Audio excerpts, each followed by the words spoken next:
नमस्कार, मैं अजय आशीर्वाद। वायर की इस बातचीत में आप लोगों का स्वागत है। आज हमारे साथ अब्दुल वाहिद शेख हैं, जो मुंबई ट्रेन ब्लास्ट जो 11 जुलाई 2006 में हुआ था, उसमें अक्यूज़ थे और उनको 2015 में छोड़ा गया विदाउट एनी चार्जेस। पुलिस अपना चार्जेस प्रूव नहीं कर पाई और आज हमारे साथ वो है। उन्होंने एक बेगुनाह कैदी नाम की एक किताब लिखी है, जहाँ पे उन्होंने अपने 9 वर्ष जो उनके जेल में गुज़रे, वो किस तरीके से गुज़रे, क्या हुआ उस बीच में, और उन्होंने अपनी कानूनी लड़ाई किस तरीके से लड़ी इन 9 वर्षों में, और इस 9 वर्ष में क्या इम्पैक्ट हुआ उनकी लाइफ में और उनकी धारणाएं किस तरीके से बदली, इस बारे में हम अब्दुल वाहिद शेख साहब से बात करेंगे। शेख साहब, बहुत बहुत शुक्रिया वायर के इस डिस्कशन में आने के लिए। तो मैं पहला सवाल जो मेरा यही होगा कि ये किताब आपने लिखने की सोची, तो इसमें इसके पीछे क्या था, क्या मोटिवेशन था आपका? देखिए, 2006 में जो हमको मुंबई एटीएस ने अरेस्ट किया था और मेरे साथ 12 और एक्यूज़ को अरेस्ट किया था, तो टोटली ये केस जो है फॉल्स है और हमको बेगुनाह होते हुए इतने बड़े केस में अरेस्ट किया गया, हमको टॉर्चर किया गया, हमको ज़बरदस्ती मार के कन्फेशन पर साइन ली गई, हमारे ख़िलाफ़ झूठे गवाह खड़े किए गए और हमारे ख़िलाफ़ एक बहुत बड़ी साजिश के तहत एक ट्रायल चलाया गया, हमको सज़ा देने की कोशिश की गई।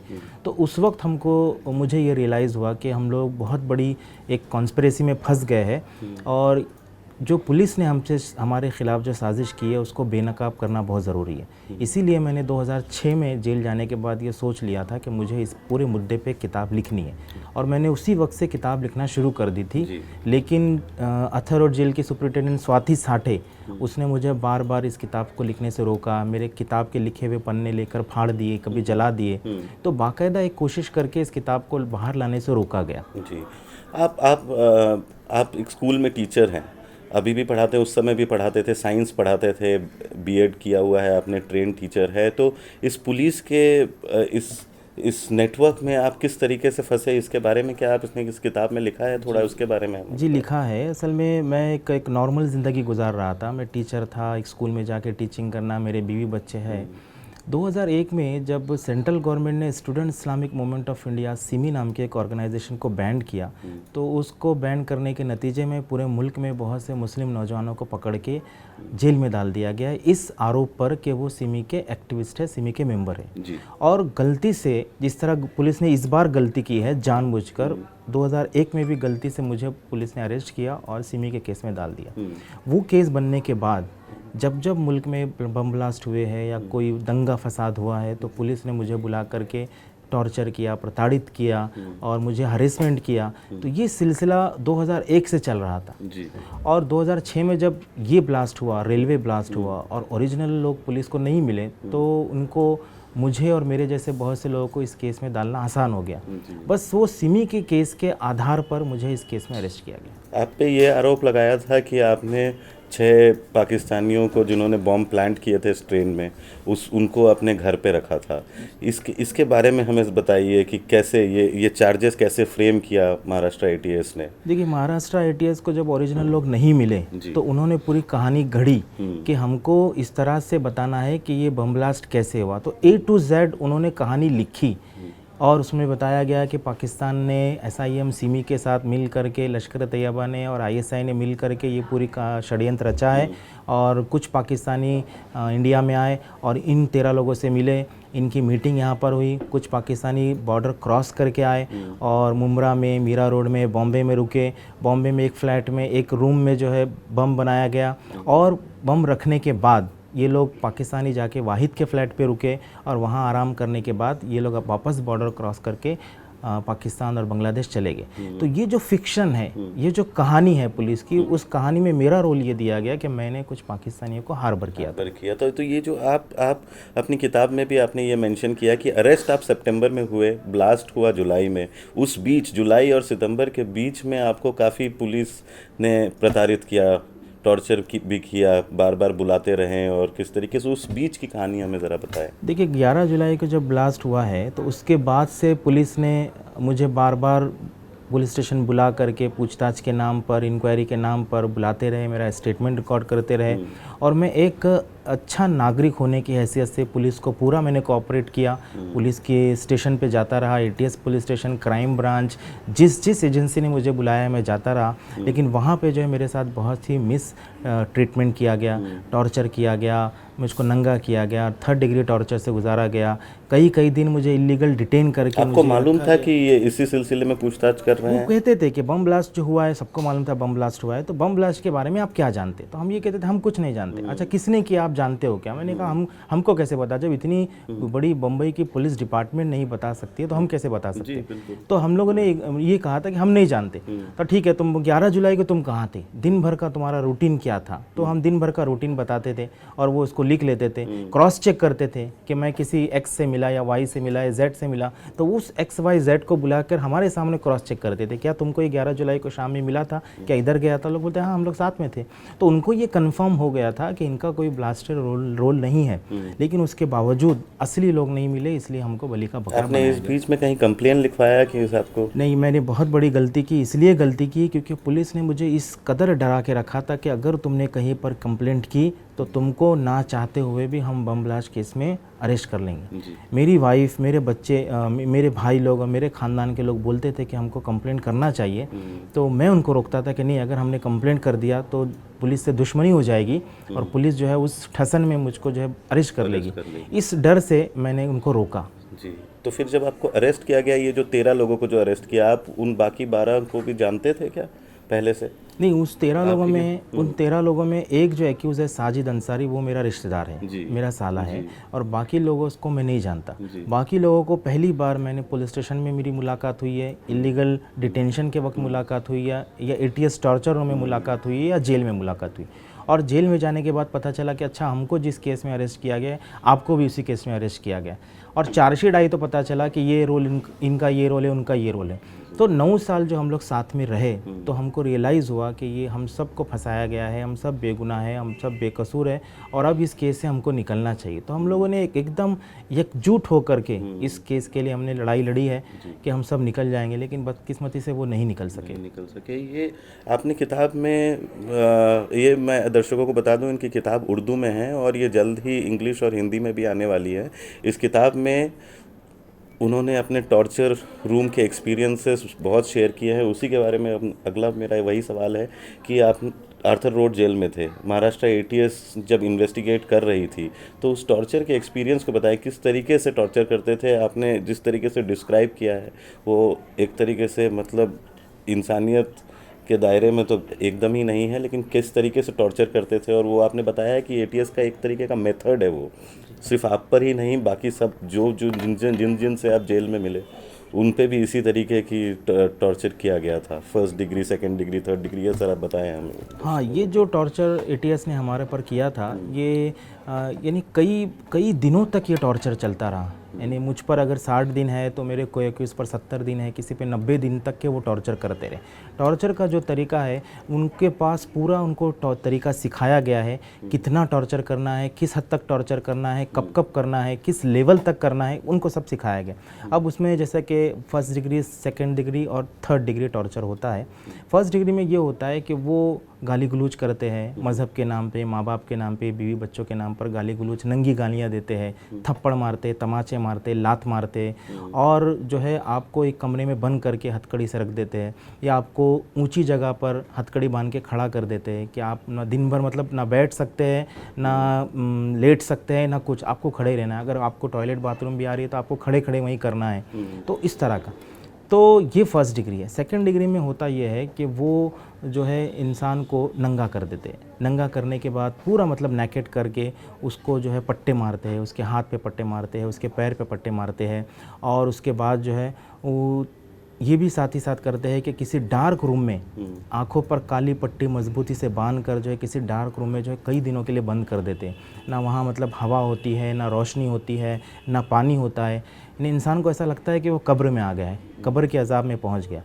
तो जब इसमें भी आदमी बर्दाश्त कर लेता है या उनकी बात नहीं मानता है तो फिर वो 3rd डिग्री टॉर्चर करते हैं।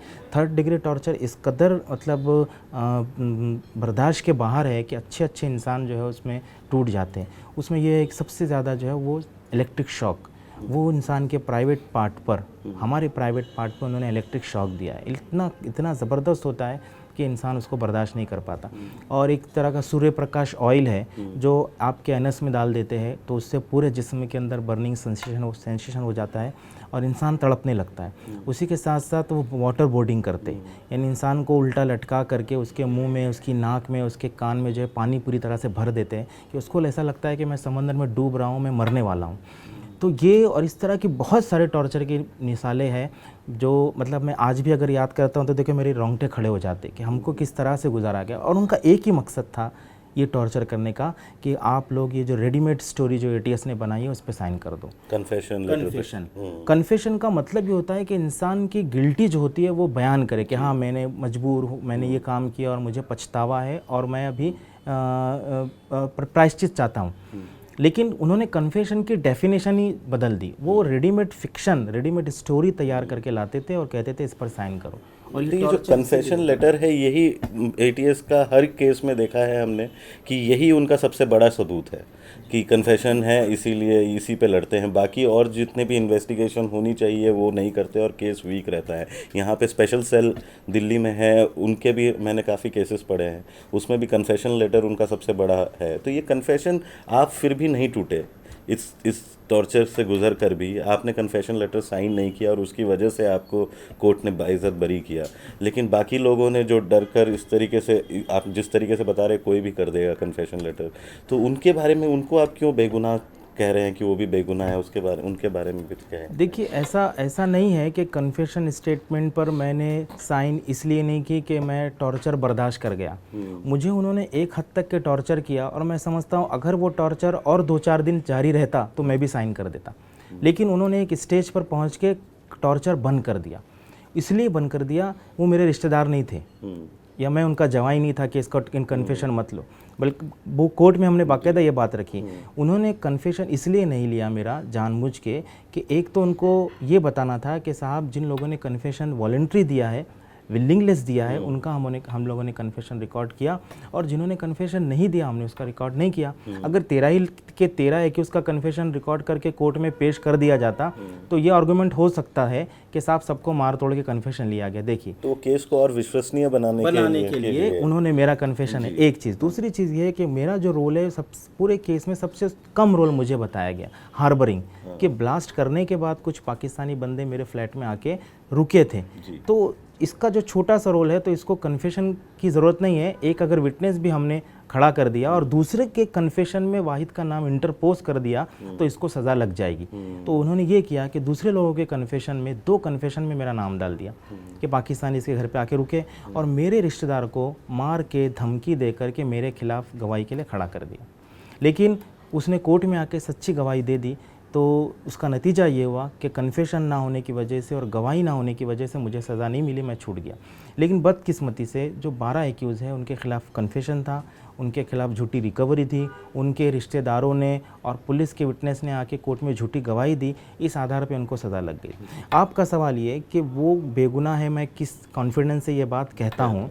इसलिए कहता हूँ कि वो 13 लोग, देखिए जो स्टोरी है, स्टोरी जो बनाई गई उसका पार्ट मुझे बनाया गया कि ये जो फिक्शन तैयार हुआ उसमें जो पाकिस्तानी बम ब्लास्ट करने आए थे, बम रखने के बाद वाहिद के फ्लैट पे जाके रुके और यहाँ से पाकिस्तान चले गए। तो जब एक स्टोरी में एक लिंक टूट जाता है तो सारे लिंक डाउटफुल हो जाते हैं। जब मुझे मालूम है मेरे घर पे कोई पाकिस्तानी नहीं आया तो फिर वो उन्होंने ब्लास्ट कैसे किया, एक चीज़। दूसरी चीज़ ये कि ये 13 के 13 लोग जो मेरे साथ थे, मेरे को मिलाकर ये 12 लोग, मैं 9 साल से इनको जानता हूँ।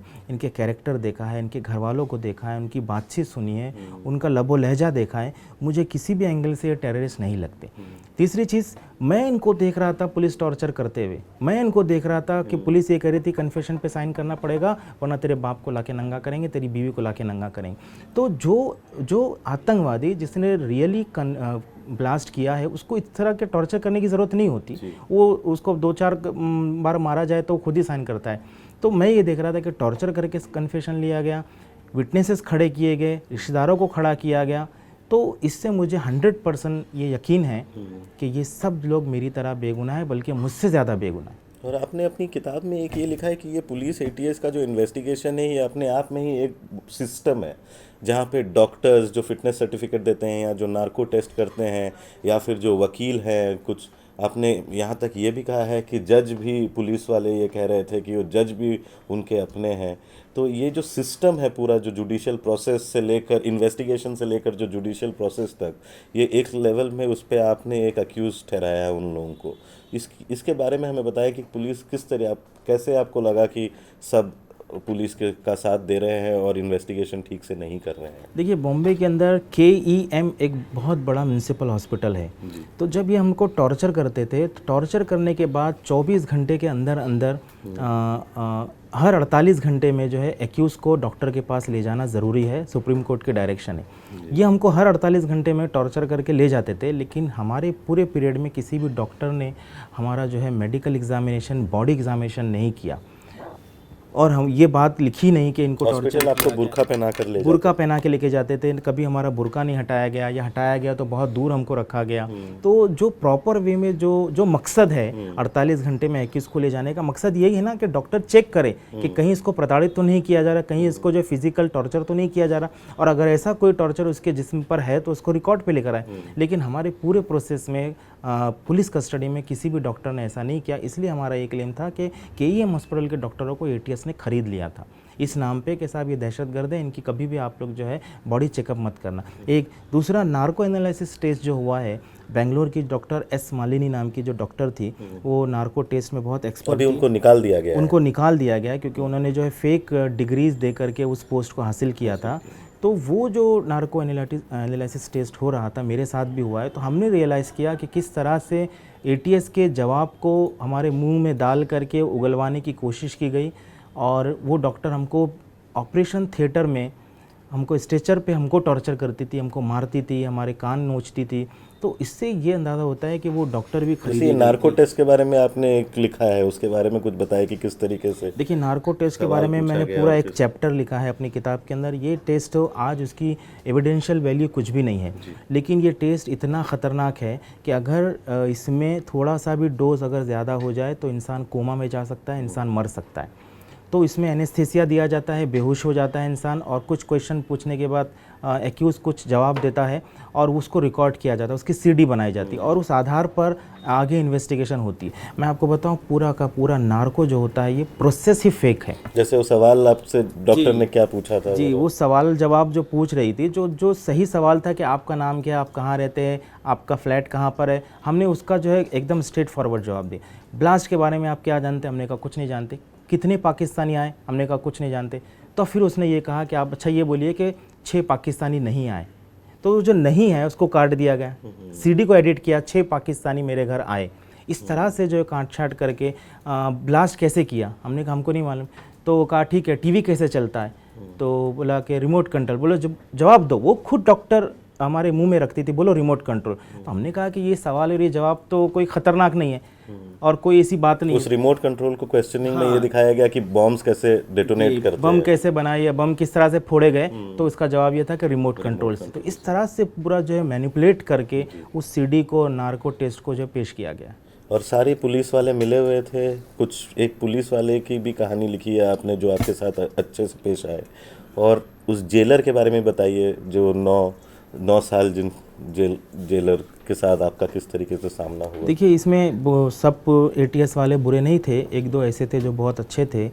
ATS मुंबई का assistant commissioner of police ACP Vinod Bhatt था, जो बहुत अच्छा आदमी था, और उसको KP रघुवंशी ने ये ऑर्डर दिया था कि तुम इन 12-13 लोगों KP रघुवंशी कौन है? अगर ये KP रघुवंशी जो है उस वक्त का बॉम्बे ATS चीफ है, जिसने हम 13 लोगों को फंसाया है, जिसने मालेगांव बम ब्लास्ट और कब्रिस्तान केस के अंदर मुसलमानों को फंसाया है। तो ये जो आदमी है, ये मेन कॉन्स्पिरेटर है, ये बहुत ही नालायक आदमी है, जिसने हम सबके खिलाफ ये षड्यंत्र रचा है।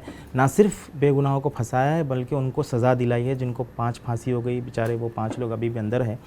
तो मैं आपको बता रहा था कि ये जो विनोद भट्ट है, विनोद भट्ट जो है बहुत अच्छा आदमी था। KP रघुवंशी ने उसे कहा कि तुम इनके खिलाफ चार्जशीट बनाओ और इनको कन्विक्शन लगना चाहिए। और विनोद भट्ट ने जब एनालाइज़ किया, हमसे इंट्रोगेशन किया, तो उसको फील हुआ, महसूस हुआ कि ये सब बेगुनाह है और ज़बरदस्ती इनको फंसाया जा रहा है। तो विनोद भट्ट ने इनकार कर दिया कि मैं इनके खिलाफ चार्जशीट फाइल नहीं करूंगा, झूठी चार्जशीट। तो विनोद भट्ट को धमकी दी गई कि अगर तुमने ये काम नहीं किया गया तो तुम्हारी वाइफ को हम जेल में डाल देंगे। उसकी वाइफ पे एक छोटा सा एक केस पहले से मौजूद था। तो वो इतना प्रेशर में आया कि ऐन वक्त पे विनोद भट्ट ने हमारे खिलाफ चार्जशीट तो फाइल नहीं की, जाके उन्होंने सुसाइड कर दिया उसी ट्रेन पर जहाँ बम ब्लास्ट हुआ था। और एक दूसरा ऑफिसर है अरुण संभाजी खानविलकर, तो वो ऑफिसर मेरा इन्वेस्टिगेशन ऑफिसर था। बहुत टॉर्चर किया, बहुत परेशान किया, बहुत हरेस किया, लेकिन एंड में उसको रियलाइज़ हो गया कि इसका कोई रोल नहीं है, इसको फंसाया गया है। तो उसने आके मुझसे माफ़ी मांगी और कहा कि मैं तुम्हारे लिए कुछ ना कुछ करूँगा। तो ये 2 पुलिस ऑफिसर हमारे को मिले हैं जो अच्छे हैं, जैसे हम कह सकते हैं, जिनको थोड़ा सा फील हुआ। लेकिन इसके अलावा जितना स्टाफ था और जितने डॉक्टर्स थे, ये सब लोग जो है पूरे के पूरे इस कॉन्स्पिरेसी में मिले हुए थे। तो ये और एक जो प्रिजन का आपका एक्सपीरियंस था, जेल में जो है 9 साल, वहाँ पे आपको सॉलिटरी कन्फाइनमेंट में भी रखा गया, साउंड प्रूफ चेम्बर्स में भी रखा गया। तो ये जेलर किस तरीके से, जेलर और जेल मैनुअल का वायलेशन होता है या नहीं होता है, कैसा खाना मिलता था या नहीं मिलता था, ये ज़रा संक्षिप्त में बता दें। देखिए, जेल के अंदर तो जो जेल मैनुअल है उसमें बहुत ही डिटेल में लिखा हुआ है किस तरह से जो है खाना दिया जाएगा, किस तरह से ट्रीटमेंट किया जाएगा। लेकिन ये सब किताबों में, कानून की किताबों में सब अच्छा लगता है, प्रैक्टिकल वो होता नहीं। जिस दिन हम लोग पहले दिन जेल में गए हैं, पहले दिन हमको डंडे से जेल के गेट पे मार के हमारे स्वागत किया गया और हमको जो है सॉलिटरी कन्फाइनमेंट में अंडा सेल में रखा गया। और ना सिर्फ ये, बल्कि एटीएस अफसरों को स्वाति साठे, केपी रघुवंशी, विजय सालस्कर और तीसरे जितने बहुत सारे ऑफिसर्स को अंदर बुलाती थी, वो अंदर आके हमको धमकी देते थे, लालच देते थे कि तुमको इस केस में अप्रूवर बनना है और अगर अप्रूवर तुम नहीं बने, एटीएस की बात नहीं माने, तो अंदर तुमको तकलीफ़ दी जाएगी। और फिर उसने हमको तकलीफ़ देना शुरू किया और एक दिन जो अलार्म करके इस कदर हमको मारा है कि हमारा हड्डी फसली, पैर, हाथ पैर सब टूट गया। और उसी हालत में खून से पूरा हमारा शर्ट और पैंट भर गया था। उसी हालत में हमको डंप करके दूसरी जेल में ट्रांसफ़र किया गया, विदाउट किसी ट्रीटमेंट के, विदाउट किसी जो है इलाज के। और जब हम दूसरी जेल में गए तो वहाँ पर जो है हमारे को 15 दिन के बाद जो है हमारा इलाज किया गया। तो जेलर जो होता है वो बिल्कुल ये समझता है कि कैदी जो है उसके कब्ज़े में है, जैसा उसको चाहे मारे, तोड़े, रखे। हम उनके बिल्कुल मतलब उसके रहम पर थे। तो हमारे साथ ट्रीटमेंट जो है जेल में अच्छा नहीं हुआ, ना हमको कभी जो है फैसिलिटी मिली। और जिन लोग जो बड़े बड़े, बहुत मशहूर बात है कि अगर आप 2,500 की चोरी में आए तो आपको मारा जाएगा और 250 करोड़ की चोरी में आए तो आपको स्वागत किया जाएगा। ये हिंदुस्तान में ऐसा होता है। तो जो लोग बड़े केसेस में आए हैं, पैसा देते हैं, उनको सारी लेविश मिलती है, उनको खाने का डब्बा भी मिलता है, उनको जो है टीवी मिलता है, उनको मोबाइल भी देते हैं लोग। जी, हमारे कुछ दर्शक सवाल पूछ रहे हैं, लेकिन उससे पहले मैं ये एक साथ मैं क्लब करूंगा क्योंकि ज़्यादा समय नहीं है हमारे पास। ये आप जेल से 9 साल के बाद रिहा हुए, फिर उसमें आपने कभी कॉम्पेंसेशन की डिमांड की? और इस बीच स्टेट के जैसे एजेंसीज़ हैं, NHRC, human rights commission, state national human, इनको कभी आपने कोशिश की कि इनके पास चिट्ठी लिखे या अपने केस को उजागर करे? और उसी सिलसिले में इसके बारे में अगर थोड़े हम चित्रांश श्रीवास्तव पूछते हैं कि आपने कोई एटीएस के बारे में कोई शिकायत की या नहीं। वहीजुद्दीन अली खान पूछते हैं कि क्या अब भी आपको भारतीय न्याय व्यवस्था पे यकीन है कि नहीं? देखिए, बहुत सारे सवालात हैं। तो हम लोग ने पूरे 9 साल के अंदर हर एटीएस अफसरों की कंप्लेंट ऑन रिकॉर्ड की है, उनके नाम के साथ, डेट और टाइम के साथ कि कहाँ किसने टॉर्चर किया, कैसे टॉर्चर किया। AN Roy, police commissioner Mumbai से लेके छोटा अगर हवलदार है एटीएस का, सबकी हमने कंप्लेंट की है, वो कोर्ट के रिकॉर्ड पे। एक चीज़। दूसरी चीज़ ये कि हमारे ख़िलाफ़ जो कंपनसेशन की बात है, नहीं, उससे पहले मैं बताऊंगा कि जो नेशनल ह्यूमन राइट्स कमीशन वगैरह है, सारे एजेंसीज़ को, सारे डिग्निटरीज़ को हमने जेल के अंदर रह करके कंप्लेंट किया है, एप्लीकेशन लिखा है कि साहब हमको फंसाया गया है और हमारे इसको रीइन्वेस्टिगेशन की जाए, लेकिन किसी ने भी हमको ढंग का जवाब नहीं दिया। तीसरा जो सवाल है कंपनसेशन की बात, कि मैंने कंपनसेशन का मुतालबा क्यों नहीं किया आज तक, तो मैं ये कह रहा हूँ कि अगर कोई हमारे सामने मर रहा है तो पहले हमारा मकसद ये होता है कि उसको बचाया जाए, बाद में दीगर काम किया जाए। तो मेरे जो 5 जो दोस्त हैं, मेरे जो साथी हैं जिनको फांसी की सज़ा मिली है, मेरा काम ये है कि पहले उनको फांसी से निकाला जाए, बाद में कंपनसेशन और पैसे की बात की जाए। मेरे नज़दीक मॉनेटरी कोई वैल्यू नहीं रखती, इंसानी जान वैल्यू रखती है। इस एक ये सवाल है कि इस बीच जब 9 साल आप जेल में, आपकी फैमिली ने कैसे कोप किया? देखिए फैमिली तो इतनी डिस्टर्ब हुई है, मेरे फादर का डेथ हो गया, मेरी माँ जो है मेंटली पागल हो गई, मेरी बीवी को घर से बाहर निकल के उनके बच्चों को दूध छुड़ा के उसको सर्विस पे जाना पड़ा और उसको कई बीमारियां लग गई। आज भी वो बिल्कुल बीमार बिस्तर पे पड़े रहती है। यानी मतलब आपको भी कुछ बीमारियां हुई जी, सही से? मुझे भी जो टॉर्चर किया गया उसकी वजह से मेरे जो पैर की जो हड्डी है वो दोनों भी डैमेज है और मैं बिगर सोफिस्टिकेटेड या डॉक्टर के मेडिकेटेड जूते पहने बगैर मैं नहीं चल सकता। और मेरी दोनों आँखों को टॉर्चर की वजह से डैमेज कर दिया गया और स्लोली एंड ग्रेजुअली मेरी आँखों का जो विजन जो है ख़त्म हो रहा है। जी, आखिरी मेरा यही सवाल है। मैं जानता हूँ किताब में आपने ये बात कही है कि अब आप फिर से अपने अंजुमन इस्लाम स्कूल में आप आ चुके हैं, फिर से आपको बाइज़्ज़त आपको फिर से अपॉइंट किया गया है, वहाँ पे साइंस फिर से पढ़ा रहे हैं आप। लेकिन उसके साथ साथ आपने एक एक्टिविस्ट का भी रोल अब ले लिया है, जहाँ पे आपने इनोसेंट नेटवर्क बनाने की कोशिश की है, जहाँ पे इस तरीके के जो आपके तरीके के फॉल्स केसेस हैं उसमें लोगों को जुडी लीगल और हर तरीके की मदद देना चाह रहे हैं। उसके बारे में, उस ऑर्गेनाइजेशन के बारे में थोड़ा सा बताएं कि वो कितना बड़ा हुआ है, क्या करना चाह रहे हैं। और क्योंकि हमारे दर्शक हुसैन शकील ये भी पूछ रहे हैं कि ऐसे सिचुएशन में आम आदमी को क्या करना चाहिए, और आपकी किताब को बहुत लोगों ने ये भी कहा है कि वो क्या करना चाहिए इसी पे ही किताब है, तो इस पे ज़रा बताइए। देखिए मैंने सिर्फ जो है ऐसा नहीं है कि मतलब ये किताब बायोग्राफी स्टाइल में लिखी गई है या हमारे साथ जो है उस स्टाइल में लिखी गई, बल्कि जो हुआ है उसको लिखने के साथ साथ क्या होना चाहिए, एक्यूज़ को क्या करना चाहिए, सोसाइटी का, सिविल सोसाइटी का, घर वालों का क्या रोल अदा करना चाहिए, कहाँ कंप्लेन करना चाहिए, कब करना चाहिए, कैसे करना चाहिए, क्या प्रोसेस होता है, आरटीआई क्या है, उसका क्या प्रोसेस होता है, कन्फेशन क्या है,